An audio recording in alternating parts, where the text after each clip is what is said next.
Bismillahirrahmanirrahim. Assalamualaikum warahmatullahi wabarakatuh. Kami dari kelompok 3 akan mempresentasikan makalah kami yang berjudul Teori Konsumsi Islami. Baik, di sini saya akan menjelaskan tentang pengertian konsumsi dan juga tujuan konsumsi di dalam Islam. Yang pertama yaitu pengertian konsumsi. Konsumsi pada hakikatnya adalah mengeluarkan sesuatu dalam rangka memenuhi kebutuhan.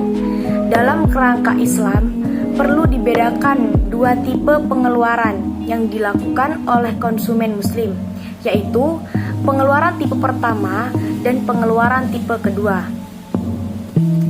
Konsumsi itu sendiri adalah suatu kegiatan manusia untuk mengurangi atau menghabiskan nilai guna suatu barang atau jasa untuk memenuhi kebutuhan, baik secara beransur-ansur maupun sekaligus. Pihak yang melakukan konsumsi yaitu disebut dengan konsumen. Konsumsi memiliki urgensi yang sangat besar dalam setiap perekonomian, karena tiada kehidupan bagi manusia tanpa konsumsi. Yang kedua yaitu tujuan konsumsi di dalam Islam. Tujuan utama konsumsi bagi seorang muslim adalah sebagai sarana penolong untuk beribadah kepada Allah Subhanahu wa taala.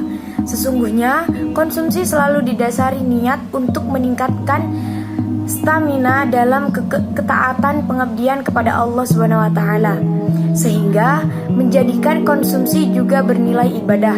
Sebab hal-hal yang mudah bisa menjadi ibadah jika disertai niat pendekatan diri taqarrub kepada Allah Subhanahu wa taala. Dalam hal ini dimaksudkan untuk menambah potensi mengabdi kepadanya. Dalam ekonomi Islam, konsumsi dinilai sebagai sarana wajib yang tidak bisa diabaikan oleh seorang muslim untuk merealisasikan tujuan dalam penciptaan manusia, yaitu mengabdi sepenuhnya hanya kepada Allah Subhanahu wa taala untuk mencapai falah. Presentasi selanjutnya akan disampaikan oleh teman saya. Aturan konsumsi dalam Islam. Ada beberapa aturan yang dijadikan sebagai pegangan untuk mewujudkan rasionalitas dalam berkonsumsi. Yang pertama, tidak boleh hidup bermewah-mewahan. Maksudnya, Islam mengajarkan pemiliknya untuk menjalani hidup secara sederhana. Meski begitu, tidak ada larangan seorang muslim untuk memiliki banyak harta. Tetapi jika punya harta berlebih, tentu akan berpengaruh pada gaya hidup seseorang. Contohnya, dia akan membeli pakaian mahal agar terlihat lebih menarik. Dan yang kedua, pelarang israf atau pikir, tadzir, boros, dan syafih menuruti hawa nafsu. Yang ketiga, keseimbangan dalam berkonsumsi. Maksudnya, kita harus seimbang. Tujuan konsumsi dalam Islam adalah untuk mewujudkan maslahah duniawi dan akhrawi. Masalah duniawi ialah terpenuhinya kebutuhan dasar manusia seperti makanan, minuman, kesehatan, dan kalau kemaslahatan akhirat ialah terlaksananya kewajiban agama seperti sholat, ngaji.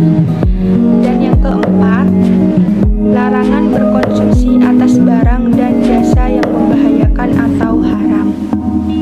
Keseimbangan konsumsi dalam ekonomi Islam didasarkan pada keadilan distribusi. Keadilan konsumsi adalah di mana seorang konsumen membelanjakan penghasilannya untuk kebutuhan materi dan sosial. Keseimbangan konsumsi dalam Islam terlihat dari 4 bagian. Yang pertama, zakat dan perilaku sosial. Pengaruh zakat terhadap perilaku sosial yaitu terlihat pada hubungan antara si kaya dan si miskin. Zakat dengan sebuah institusi ambil zakat, tidak akan terjadi pengorbanan harga diri golongan miskin disebabkan mekanisme distribusi zakat yang melalui baitul mal. Yang kedua,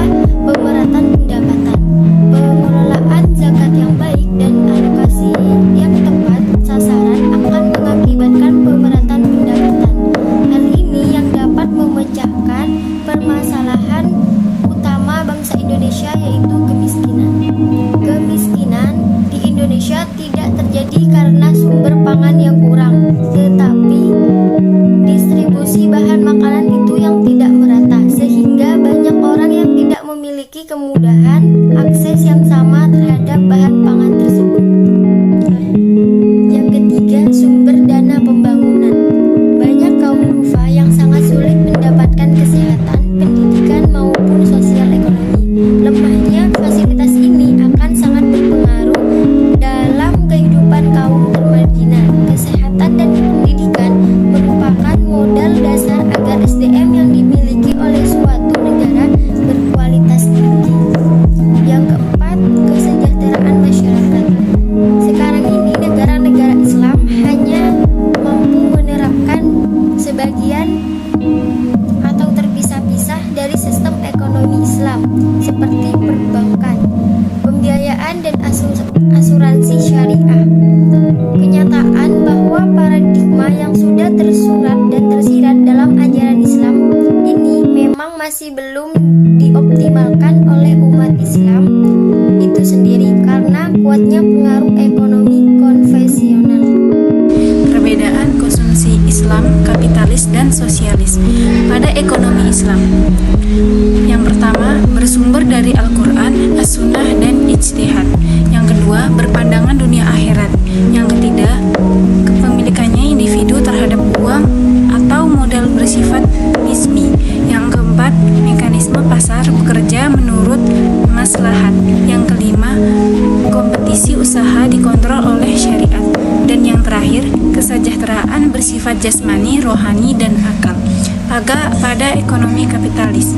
Yang pertama, bersumber dari pikiran dan pengalaman manusia. Yang kedua, berpandangan dunia sekuler. Yang ketiga, kepemilikan individu terhadap modal atau uang bersifat mutlak.